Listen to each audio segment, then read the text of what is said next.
Welcome to ரீப்ரேஸ். நம்ம ரீப்ரேஸில் ஒரு முக்கியமான ஒரு இடத்த பற்றி பார்க்க இருக்கிறோம். ஸ்ரீலங்காவில் உங்களுக்கு தெரியும், மிக பிரபல்யமான ஒரு இடம் தான் சீகிரிய. இந்த இடத்தை பற்றி ஒரு சில சில சுருக்கமான சில தகவல்களை மட்டும் நம்ம பார்ப்போம்.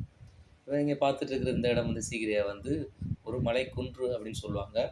இது உங்களுக்கு தெரியும், உலக புகழ்பெற்ற சுற்றுலா தலமாகவும் அதே நேரத்தில் யுனெஸ்கோட உலக பாரம்பரிய களமாகவும் இந்த இடம் வந்து உங்களுக்கு விளங்குது. அது உங்களுக்கு தெரியும். இதில் வரலாற்று பின்னணி நம்ம பார்க்கும்போது, இதுக்கு உங்களுக்கு தெரியும், கிறிஸ்துக்கு பின் 5ஆம் நூற்றாண்டில், அதாவது பார்க்கும்போது 427 தொடக்கம் 495 வரையான காலப்பகுதியில் காசியப்ப மன்னனால் தான் இந்த அரண்மனை கோட்டை கட்டப்பட்டது அப்படின்ட்டு வரலாறு காணப்படுது. அதே நேரத்தில் இந்த இடத்த பார்த்தீங்கன்னு சொன்னால், ஏன் இது கட்டப்பட்டதுன்ற காரணத்தை பார்க்கும்போது, தனது தந்தையை கொன்று ஆட்சியை கைப்பற்றிய காசியப்பன் தம்பி முகலனிடமிருந்து தற்காத்து கொள்ள பாதுகாப்பான இடமாக சீகிரியாவை தெரிவு செய்து தான் அந்த அவ்வாறான ஒரு கோட்டையை கட்டப்பட்டது. இது வரலாறு சம்பந்தமான விடயங்கள்.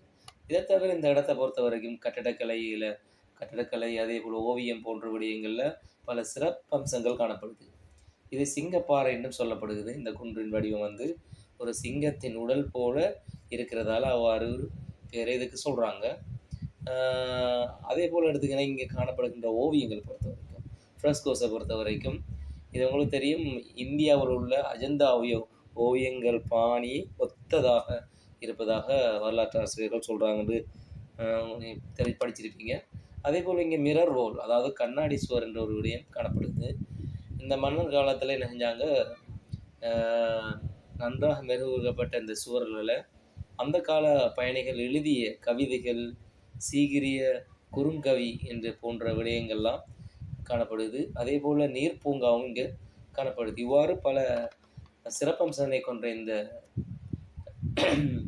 சீகிரியா குன்று, இதனுடைய உயரத்தை பார்த்தீங்க சொன்னால் சுமார் கிட்டத்தட்ட 200 மீட்டர் உயர முடியாது, அதாவது 660 அடி உயரம் கொண்டது. அதே போல் இங்கே காணப்படுகின்ற படிக்கட்டுகள், உங்களுக்கு தெரியுமா எத்தனை படிக்கட்டுகள் தெரியுதுன்னா, அதை நான் உங்களுக்கு சொல்கிறேன், தெரிஞ்சவங்க கமெண்ட்ஸில் போடுங்க.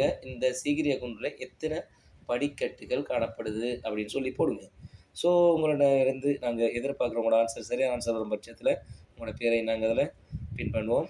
Okay, thank you. இதே மாதிரி ஒரு வீடியோவில் மீண்டும் சந்திப்போம். தேங்க்யூ.